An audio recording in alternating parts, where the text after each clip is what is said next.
Hello, everyone, and welcome to Bet the Edge. Thanks, everyone, watching on our NBC Sports YouTube channel or listening. It's Thursday, so Vaughn and Drew will take you through the college football landscape with 6 games, including 2 top 25 matchups between Oregon and Utah, plus Duke and Louisville. And to end the show, as always, bets for Thursday Night Football. It's Bucks versus Bills.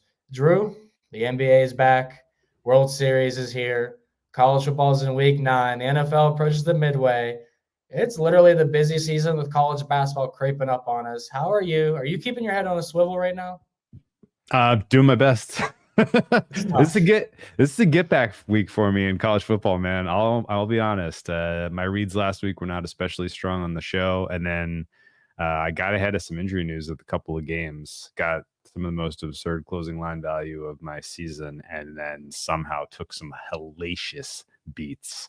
So I'm feeling a little gun shy here. I'm gonna need some convincing to kind of go, especially high confidence with a couple of these looks. But all that said, it's a good message to the folks out there. If you're a relatively new player this time of year where you have so many sports going on at the same time, like it's probably best to throttle down your staking, your number of plays, because the idea of something's gonna fall through the cracks.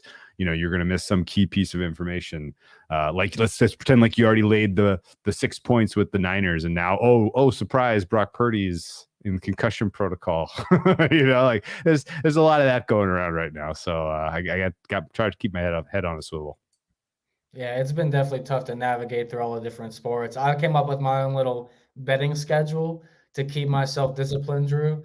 That's So, cool. Monday, Tuesday, Wednesdays, I'm on the NBA, and I'll probably sprinkle one or the Thursday night games because we get some big matchups on Thursday night basketball. But of course, Thursday night football, Saturdays college football, and Sundays NFL. We got to keep it strict to those degrees, in my opinion. But we will be talking a few games today, some good games. I had a couple bad beats myself, though, so don't beat you up. I had Tennessee team total under 19.5, if you remember. Oh. I absolutely love that. They scored 20 in the first half, never scored again. I hated that.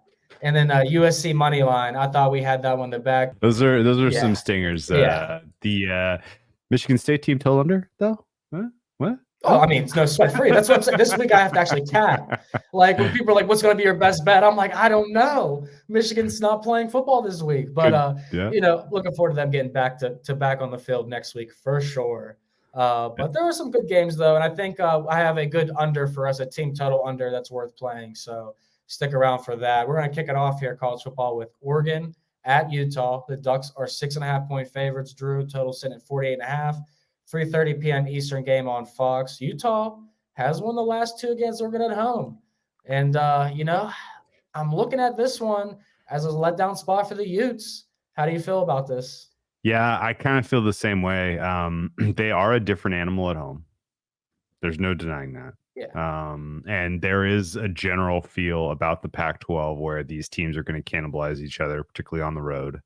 But all that said, I thought Oregon did a nice job last week of bouncing back, but not really kind of completely unloading the playbook against Washington State. That was a tricky spot with that game sandwiched between Washington and Utah. They're a tricky opponent because they're a little bit unique to prepare for. I'm a little bit concerned about how Oregon's pass defenses regressed the last handful of weeks. You remember before the Washington game, we were talking like they were performing at all universe level in pass defense. And this is adjusted for opponent strength, adjusted for opposing quarterback. They were at like an all-time level. And it's definitely come back to earth. I mean, I would put them now, behind the likes of the Michigans, Ohio States, even the Iowas in pass defense, maybe even behind Duke. And I think in general, the matchup here is not ideal for them. Although Utah certainly, in the absence of Cam Rising this year, has been kind of lost in general, passing the ball. But we may be catching an opportunity where Utah's a bit inflated because they just played one of the worst defenses in college football. So exactly, Oregon or pass. The fact that it's under a touchdown makes me want to get Oregon. Utah team total under may be a fun way to approach this. Full game under might be a fun way to approach this. You got a particular favorite way to get into this one? Yeah, it made me laugh because I'm like, should I actually say we take the team total under for Utah now after I said USC will have its best defensive showing in a while last week? And they did not. The fourth quarter, USC showed up until the final drive. I will give their defense that credit. But for 3.5 quarters, they were non-existent for the most part. So, yeah, I do think if you're talking about these two teams, Oregon obviously matches up so much better with Utah than USC does. And the Ducks, they're a team – they haven't been in many close games all season. I mean, they were in a close game week 2 against Texas Tech, won that by 8. Washington was the last time outside of Washington State it was a close game. And Oregon trailed to start early last week, came back, established a lead. They look good the rest of the game. I kind of think they'll do the same thing at Utah here. So, it's definitely an Oregon or pass spot for me. And Bo Nix needs to make his Heisman run, just in case – Michael Penix doesn't look that great. He didn't look great in his last game, Drew. I know what you're saying, but I got another Heisman bet for you, but I'll save it for later. Oh, okay. I can't wait to hear it because there's a lot of talk after JJ McCarthy is now the favorite, and I hear a guy that's also on the show has been preaching all about him and pushing that market. So, we'll talk about that, Drew. We'll talk about it. Let's talk about my hometown team. I grew up in Pittsburgh. The Pitt Panthers are taking on Notre Dame on the road. Fighting Irish are 20.5-point favorites, total 44.5, 3:30 p.m. Eastern game on NBC and Peacock, baby. Notre Dame's coming off a much-needed bye week. The remaining 4 games for them, Drew, is Pitt, Clemson, Wake Forest, and Stanford. Notre Dame can run the table, but the question for you is, everyone knows that looking at their schedule, the Sharps already know they can run the table. This team's going to be inflated or not on the spread. They're either going to go 4-0 or 0-4 ATS. Can they cover against Pitt at home? I would think so. Pitt's pretty bad. And, I'm going to try to not make this an emotional handicap. I lost a lot of money I lost a lot of money on Pitt last week, man. They converted that 3rd down with the scramble, and the refs spotted them. They punt. They somehow impossibly lose. That was one of the flukier, weirder games I've ever seen. And I'm out on Narduzzi. I'm out on Pittsburgh. And Notre Dame has had a weird ups and downs type of year. They packed that first portion of their schedule with games in a way that I thought was pretty tough to defend. Why you would do that to your program, but they did. They're through it. And now I think they get to reap a little bit of the rewards because they're going to be the fresher team here. Obviously, the difference between the quality of these teams, both offense and defense, both pass and run, is notable.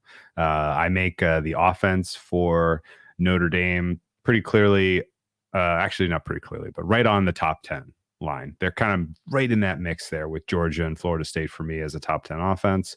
And I make the Notre Dame defense also kind of clearly in the top 25, but definitely further down the board than I would have expected last year, that, based on, last season's results. Now, Pittsburgh, on the other hand, is, I don't even really know what they do well.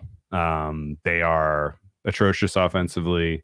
The defensive side of the ball, I guess if you want me to say something nice about Pittsburgh, their run defense is slightly better than average, but it's not going to be good enough to keep them in this game. I think Notre Dame can get out to a lead, and I think they can win by margin. They can basically pick their number here. Notre Dame, I would guess, is not playing for consideration into the playoffs at this point because of the 2 losses, but they certainly want to get into a high-profile bowl still. So my guess is that they're looking for style points here, and it's Notre Dame or pass. Yeah, I absolutely think it is a Notre Dame spot for them. Pitt themselves is a team now that they surprised the past 2 weeks because there was no tape on their quarterback after they made the switch during the bye week. Sure. They had all week to prep for a new quarterback, get him induced in the system. They had a home game against a Louisville squad who I called was going to lose outright at Pitt because that was a great spot for the Panthers. And, it was definitely a tough loss last week. They shouldn't have lost that game at Wake Forest, but that's an emotional letdown where Notre Dame checked every single box in their win against USC, in my opinion, because after playing Ohio State, Duke, and Louisville, you play USC before the bye week. You had to win that game. They went out and got it. So definitely a Notre Dame spot. I think 2 creative ways of attacking this could either be a quick start from the Fighting Irish at home, Notre Dame first quarter -4.5. Ooh. You would need a 7-0 lead. 7-3 would lose this, so you can't let Pitt score. But I also don't think Pitt's going to score more than a touchdown if they score a touchdown in the first half here. Their team total is 6.5, almost even money. Any thoughts on those two bets? Yeah, I like them. I like Notre Dame first quarter, first half, full game. This has 44-7 kind of vibes to me. Yeah, I think Pitt, like I said, maybe coming to this game, people thinking they're a little better than what they are, but their season will not be including a bowl at the end of it. For two ACC teams, though, these teams will be in a bowl. Duke and Louisville, number 20 versus number 18. Cardinals are the 4-point home favorites, over under 46, 3:30 p.m. Eastern game on ESPN. The Louisville Cardinals are also coming off a bye week after suffering their first loss of the season versus that Pitt team we just talked about, while Duke played some really tough competition. Notre Dame, NC State, and Florida State fell apart in the second half at Florida State, Drew. Yeah. Blue Devils now 0-22 against the Seminoles, but they're a little better against the Cardinals. What do you think about this game? Okay, so another heartbreaker, another bad beat for me last week. I had that under in Duke, Florida State, and that hurt. Oh, that hurt. Yeah. Duke's defense really did have a tough time in the second half of that game, and making me question where I'm ranking them. Surely, I will say, however, the some of that issue is they just they don't stop the run well, and they've been dealing with a couple injuries as they are going through their toughest portion of their schedule. I don't have news or information yet on the availability of their quarterback Leonard. He matters if he is ultimately going to go. I think this is probably going to cross 3. The fact that it's sitting at 4 and there's been no nibblers suggests it's probably going to be no Leonard. So I'm planning for the backup here for Duke. I'm looking at under or pass. As brutal as it was to lose that under against Florida State last week, this Louisville team is still relatively one-dimensional. I don't really know that, I don't know that either pass or run is better than just a league average, or not league average, but group of Power 5 average. They're kind of like bang right in the middle of the chart for adjusted for opponents, which means that I think Duke's pass defense is going to take them and make them relatively one-dimensional, make them get it done on the ground. That's going to make the game shorter. Duke with the backup quarterback, probably not going to turn this into a track meet. So unless there's again a couple of big plays, kickoff returns for touchdowns, reception returns for touchdowns, as long as we can avoid the splash plays that really nuke the underbetters, then I think this is a fine play to the under at 46. Yeah, they can't all be Michigan versus Michigan State unders, but I do think this is probably a solid spot for that, because I don't have a lot of faith in Duke's offense here, and I think that partially why they started falling apart in the second half versus FSU was just fatigue again. Yeah, they played a lot of good teams in a row that are all physical games, conference games, and that catches up with you. And now Louisville, after playing NC State, Notre Dame, and Pitt, they get a bye week to prepare for Duke. And we've already seen Duke play a little bit with a backup quarterback, so they can expect and plan for both quarterbacks. I will say well for the home team. The most outstanding of the units for Louisville is their rush defense. Very, very, very good. So decent chance that Duke punts the ball 15 times, which is that's fine. I think the injuries really have snake bitten us this year. Yeah. The hype around Duke is certainly dying off slowly here, and they still have a couple big games left. Game against North Carolina, Virginia, and Pitt as well to close the season. So we'll see where they finish, if they can hang around the top 25. Another team in the top 25 is the UCLA Bruins, close to you, Drew. My co-host for Saturday's show, Eric Froton, will be at this game. Ooh. He gets a nice little seat, free ticket for Colorado, UCLA. And the Bruins, 17-point home favorites, over under 63.5. All the stars are going to be out in this game. And I only know that for 2 reasons. 1, it's LA, Drew. But 2, Eric was only allowed to be on the field prior to the game in the last 5 minutes of the game. So you got to be pretty famous to be on the field throughout this game here. Kind of like Colorado, with UCLA having a freshman quarterback in this spot. How do you feel?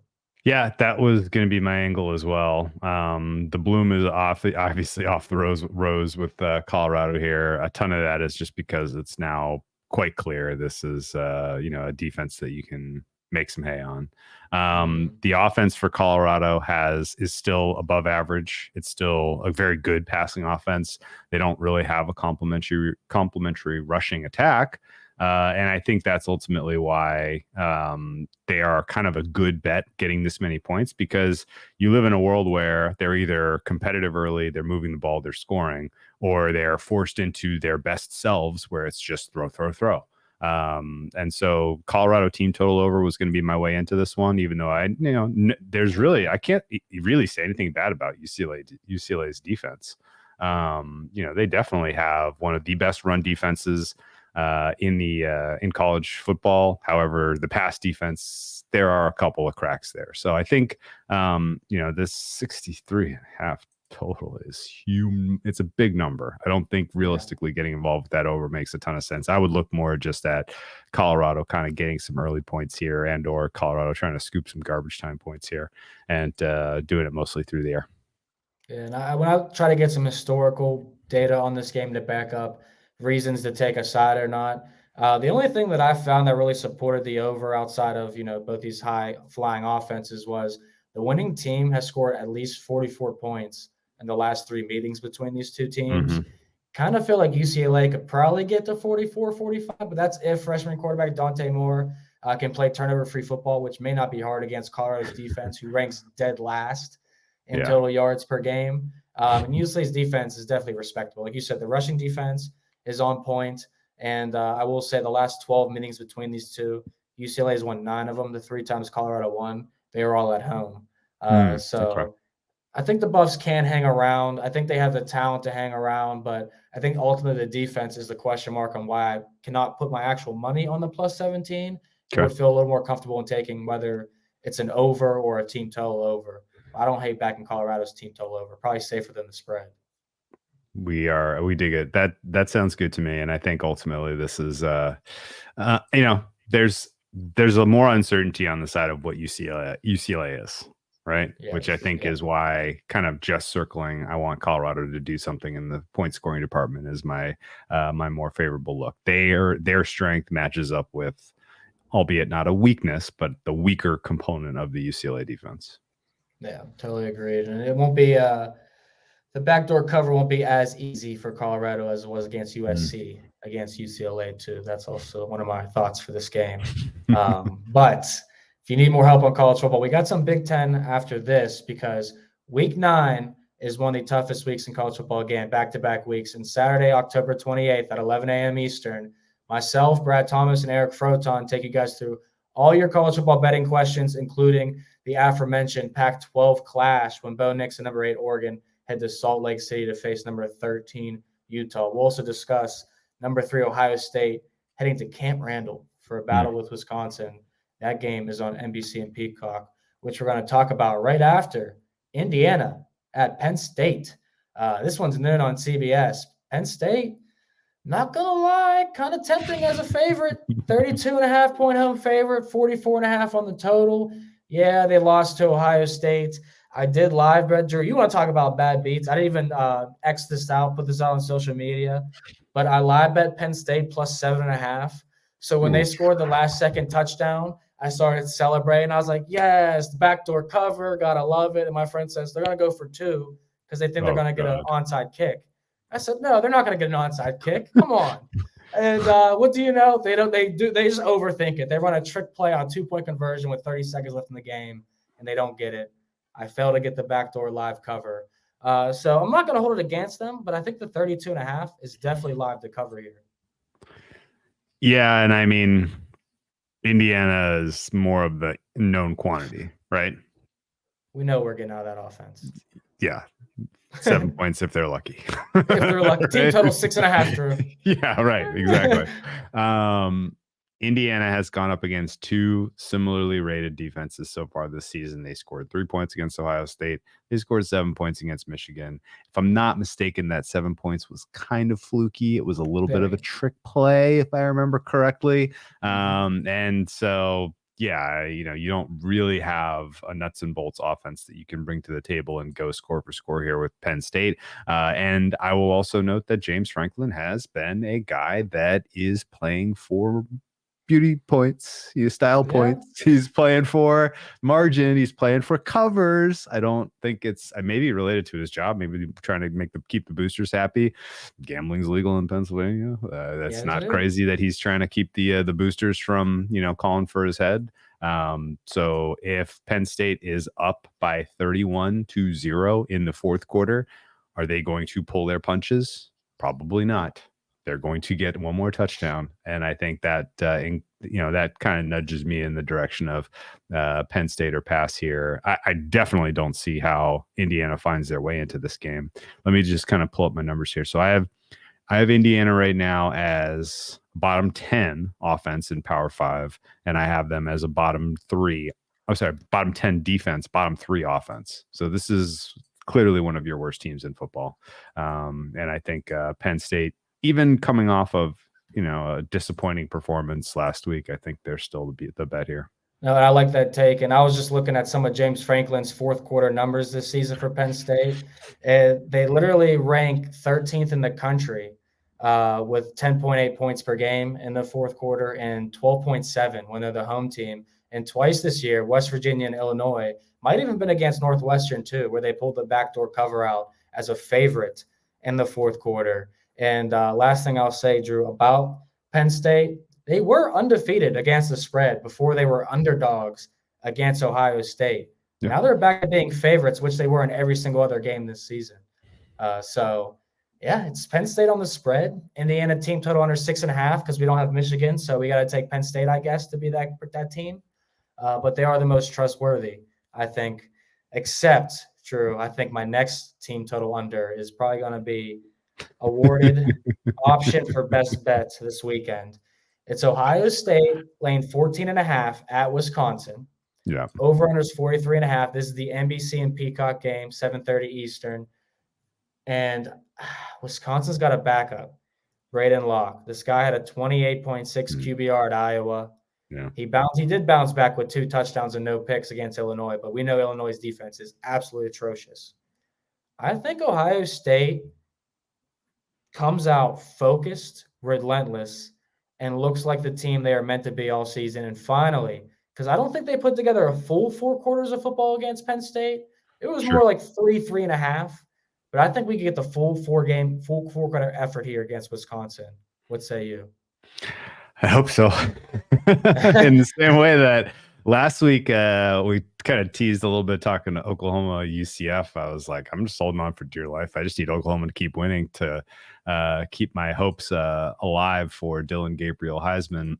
Well, there's a new apple of my eye, and he plays for Ohio State. He is the best college football player in the land, Vaughn. And his name is Marvin Harrison Jr. Is that a familiar name? You know that I'll name? take that. Yes, Marvin Harrison Jr. I think this is a tough test. Wisconsin's pass defense is good, period.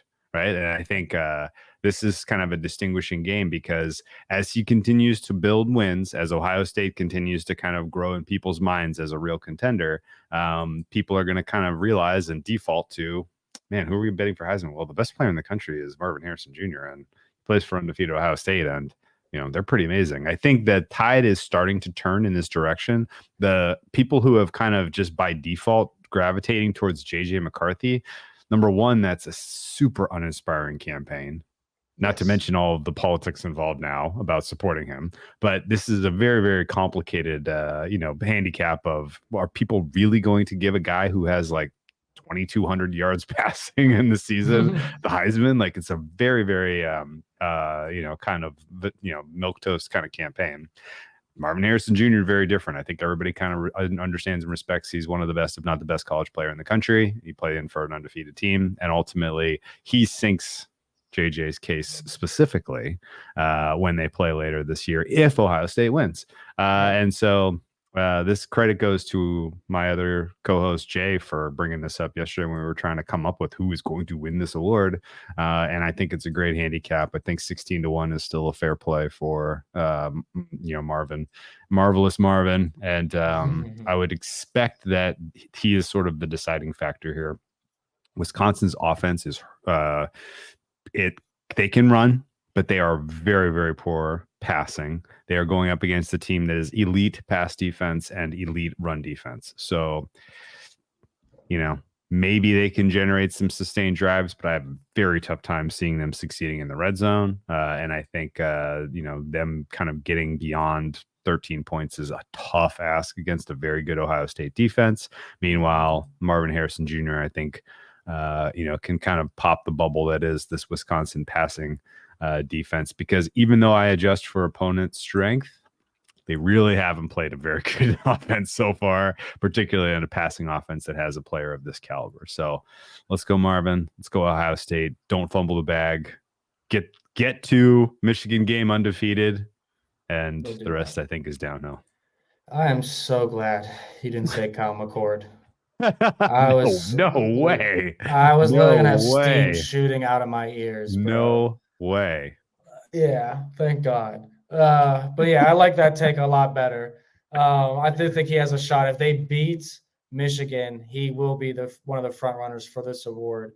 And as we've seen, there's been receivers, a couple other players in the past that have made noise and now they've been invited or have won the Heisman. So I do think Marvin Harrison isn't a terrible bet by any means. And you said something that pointed to my bet. You said Wisconsin should struggle here, score 13, 14 points. Team total sitting at 14.5. Historically, they've hit this number 4 of the last 5 times against Ohio State. It will not be this time. Braden Locke is going to get locked down. And if Wisconsin scores a touchdown in the first half, live bet that team total under. We won't be sweating that in the second half. Ohio State's got this on lock. So we have Thursday Night Football up, Drew. We have a promo to do. And we also, if you guys thought we were just doing football only, that's basketball. We're doing NBA today.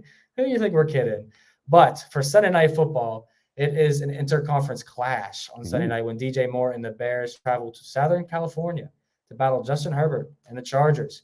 Get ready for kickoff when coverage begins at 7 p.m. Eastern, only on NBC and Peacock. I'd like to point out, Drew, Justin Fields might not be quarterbacking for that game. And there is I don't know what you would call this, but a picture behind me. If we can get me back on the screen here. A picture behind me of the PSAC. You see it? I can't do the directions. Sure. But that's where the Chicago Bears quarterback played in that conference, actually. T-Bag was a P-sacker?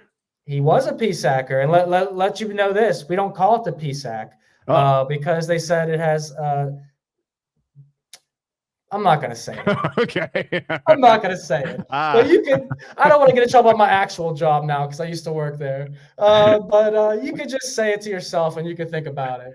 But I'll give you a fun fact before we talk about Thursday night. So my intern year when I was in the PSAC, which they call it the PSAC, when I was in that conference as an intern, I helped put together them bringing in 3 to 4 new schools, including Shepherd University. Nice. So, yeah, we expanded the conference from the largest D2 conference to even bigger, being the largest D2 conference. That's awesome. So, yeah, your boy made noise in college.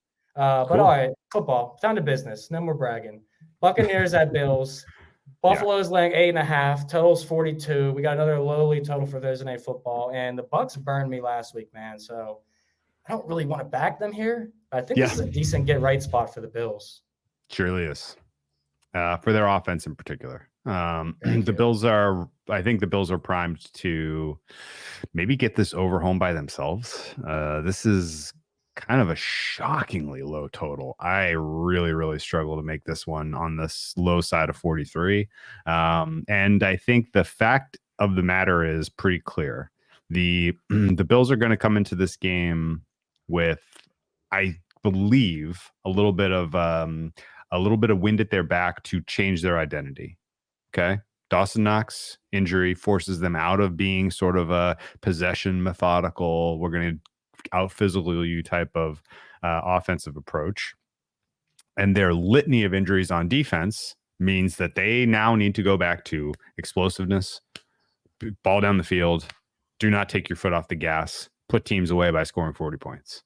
This kind of has all of the classic whiffs of making that happen against a Buccaneers team that struggles defending wide receiver ones. I think Stephon Diggs is going to have himself a damn night. And I think Josh Allen in general, is kind of uniquely equipped to handle a blitz heavy approach that the Buccaneers generally tend to operate with.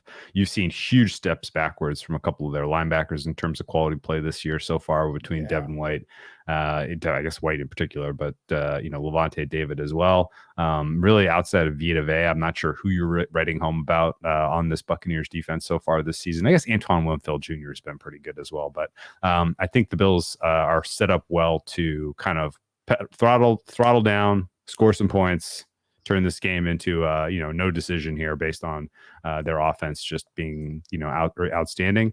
And on the other side of the ball, the Buccaneers tend to start slow. They are one-dimensional. They cannot run the ball to save their lives. That's by definition one-dimensional. And their scripted offense is a joke. So Bills getting out to a lead and continuing to put pressure on the Buccaneers throughout the game is the game state that I think is the most likely to be realized. And so for those reasons, laying the Bills doesn't look like a bad price to me. Betting the over, however, I think is a better angle because Baker Mayfield can swashbuckle his way into some garbage time points here. And turn this into like a 50-ish type of final score, 50-point final score. So hoping for a little bit of second half fireworks, I guess, to get this one home. But at this low total and with this explosive of an offense, I think this is Bills or pass and over or pass. Yeah, I had a hard time watching that Bucs offense on Sunday against the Falcons. I mean, and they had every opportunity to win that game. Seriously. And it was dreadful. So, I don't want to let that handicap affect going into Thursday night on a short week, but certainly there should be some hangover for how the Bucs are feeling, and especially with the Bills too, because both these teams are coming off last-second losses. But what I want to hit on is you said Tampa Bay starts slow, and they do. I consider the first quarter under 2.5 or 0.5 to get extra spicy once again for the show. But Buffalo has not scored a touchdown on their last 11 first-half possessions. That's the last 2 weeks. I think that changes. I think they do get aggressive. I think Stephon Diggs is a great first touchdown scorer bet, Drew, because I do think that they get him going early and get this team being explosive. So I was looking at Buffalo Bills first half over 13.5, a number they haven't hit in 2 weeks, but a number I think they can hit on a short week at home to a team that just isn't playing quality football right now. Neither team's playing quality football, if we're being honest. Yeah, and I blame the injuries more for the Bills' kind of slippage lately than the Bucs, who might just be this is who they are. And I also kind of want to give the Falcons decent credit. Like, they played a great game, and when you're one dimensional, that makes the margin of error for your offense that much finer. The Bills' defense is not good enough to just shut down the Bucs here the way that the Falcons did last week, and the familiarity obviously mattered as well last week, I think. So you have two teams coming off tough divisional losses, now playing out of conference. I think we're going to see some fireworks here. It's worth noting Sean McDermott on Thursday Night Football, if you didn't already know, he is 5-1 to the good, 4-2 against the spread. His average cover is by 7 points in these 6 games in his history. Interestingly enough, most of the games have gone under, as he is largely keeping his opponents off the scoreboard. But again, I don't really see that as a factor here with the injuries they've sustained. So Bucs will get into the high teens, 20s. And if I'm being gracious to the Bills, they could make this total by themselves. Yeah, and here's a take, too, for your offensive field position. And we're talking about two quarterbacks who will gift you some good field position. That's a good point. That's a good point. Baker Mayfield and Josh Allen. Look no further. I definitely like all the angles here to be said. Buffalo's forced a turnover 19.2% of opponents' drives, second in the NFL. Wow. What do you like better for a player prop? Because I did lock in one player prop. I have Rachaad White in fantasy. Okay. I want him to do well. I don't believe it's going to happen here. I took under 46.5 rushing yards. I like that player prop, but I also looked at Baker Mayfield interception, -140 to the yes. Both good looks. The White rushing under makes sense because Bucs are probably going to be in a negative game state. He may not be much of a factor. And yes makes sense because you got some the veteran safeties that are still out there for Buffalo are good. Like those guys can sniff out, opportunities and turn over Baker on this one. And so just in general, the game state would support both of those looks. But, I think ultimately I'm just buying Buffalo offense at this point. I think this is a good buy low for them. So, I like those takes a lot. I think I'm going to rock with Rachaad White as an under 46.5 as an official play here on the show. We might sprinkle in that first half, but head to NBCsports.com to get that. Real quick for the NBA, basketball season is here. Still time to squeeze in your fantasy drafts if you haven't already. Get the Roto World Basketball Draft Guide, which includes all rankings, player outlooks, and projections you need to win your league. Go to NBCsports.com to get your draft guide now and use code preseason25 to save 25% off and receive a $10 Fanatics gift card. And if you wonder how to spend it, you can spend it on a jersey or a hat. I'm rocking my Bulls gear today, but I have no faith in them because talking about division championship markets, Drew, we could take it anywhere in the East or the West. I'll say this. In the Bulls division, the Central, I put a bet on them at 30-1 to finish last. Overall in the NBA, and then 5-1 last in the Central. Do you agree with me? Because I think they're going to be terrible as a fan. I like your price, but I got to tell you, man, the Pistons are they're a tough hang. They're that bad. They're a tough hang, man. I guess the one thing, what you have going for you, if it's going sideways for the Bulls, they have movable pieces. Yeah. Right. They can accumulate future assets and they may ultimately decide to tank this year. I definitely don't think there's upside with the Bulls. But, they at least, I think, are kind of realistic about where they, stand given the results that we saw last year. So my current standings for them, I want to see where I got them in the Central. Under 37.5 wins was their win total, I believe it was. Yep, I got them. I got them coming in at 35. Yeah, I have them finishing just barely ahead of Indiana and healthily ahead of Detroit. But hey, crazy things happen. And again, this team may not look the same in February that they look right now. Like that's entirely possible. In terms of division thoughts, I don't have a lot of division bets, but I do think that the Grizzlies favorite in the Southwest is probably wrong. Mavericks should be small favorites there, and the Pelicans are live. I do think that the distance between the Bucks and the Cavaliers is a lot narrower in the Central. People think the Bucks are going to run away with this division, but they're not really rostered to be a regular season darling, from what I can tell you. No interest whatsoever fading the Celtics. No interest whatsoever fading the Nuggets.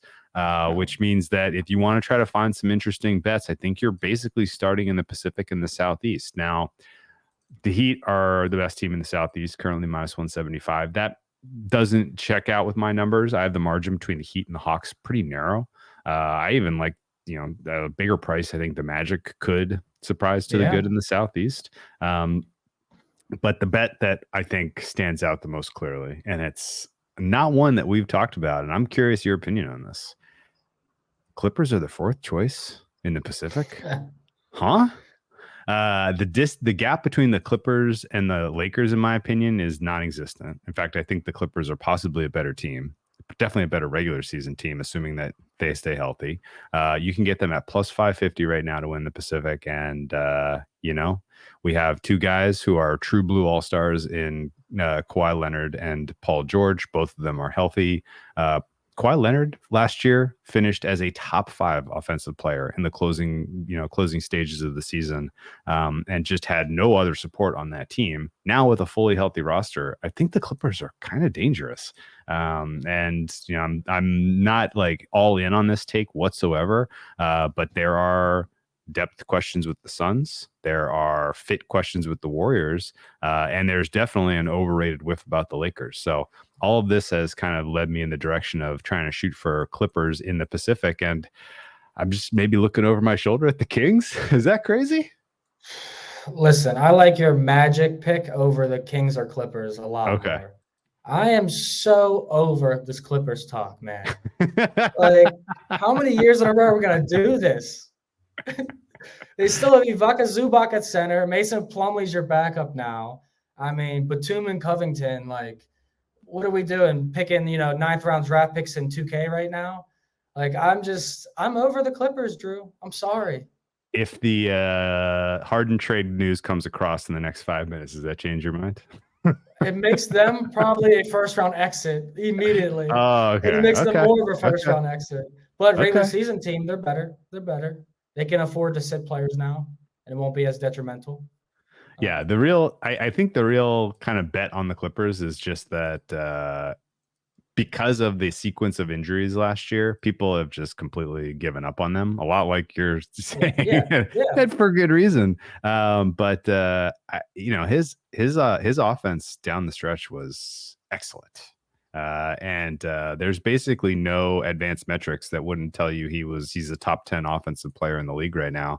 And the guys that he's kind of right there really closely rated to, he could take a leap if he's just given any, semblance of help from Paul George here now that he's healthy. So I think there's a good reason to be bullish Clippers, and maybe I'm just going to bet them game by game. Like, they play the Lakers next Wednesday. Almost certainly the Lakers are going to be favored in that game, so I'll play the Clippers. Like, those type of opportunities, I think, are where I'm going to have to shop to make my money on that team.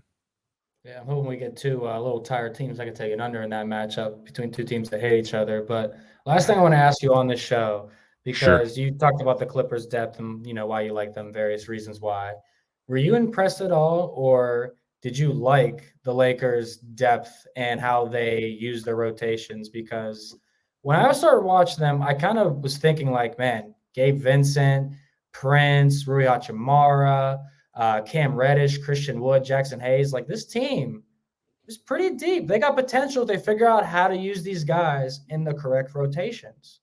So I actually like the Lakers. It's possible, but I think last night was actually kind of a bad proof of concept, because that was one of the worst second units that they're going to get to play all year.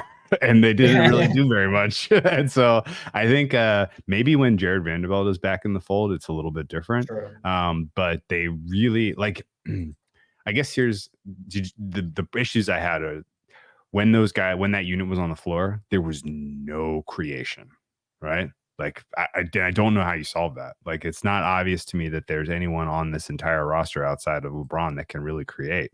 Gabe Vincent, maybe, but he's not a guy that I really ever saw, kind of moving the needle when he was on the Heat. And similarly, Cam Reddish has always been a guy that I've felt like is relatively overrated. The other guys you mentioned, Hachimura, Jackson Hayes, Christian Wood, like, complementary pieces with LeBron on the floor, awesome.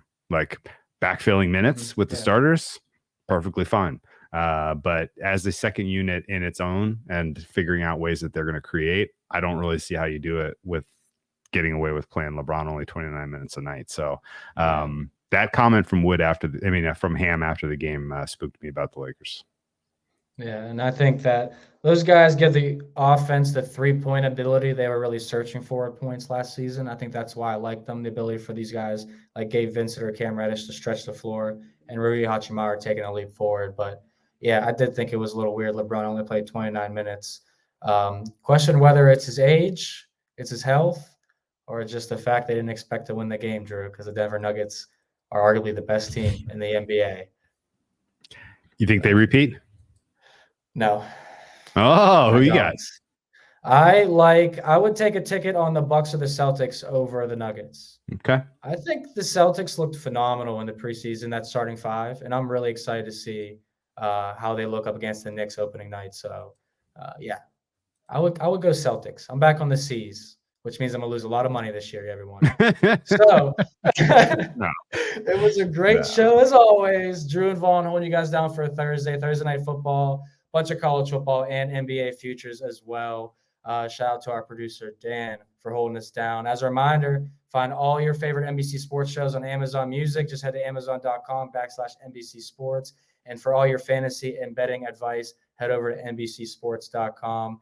Best of luck with all your bets. Enjoy the games. We'll see you next time.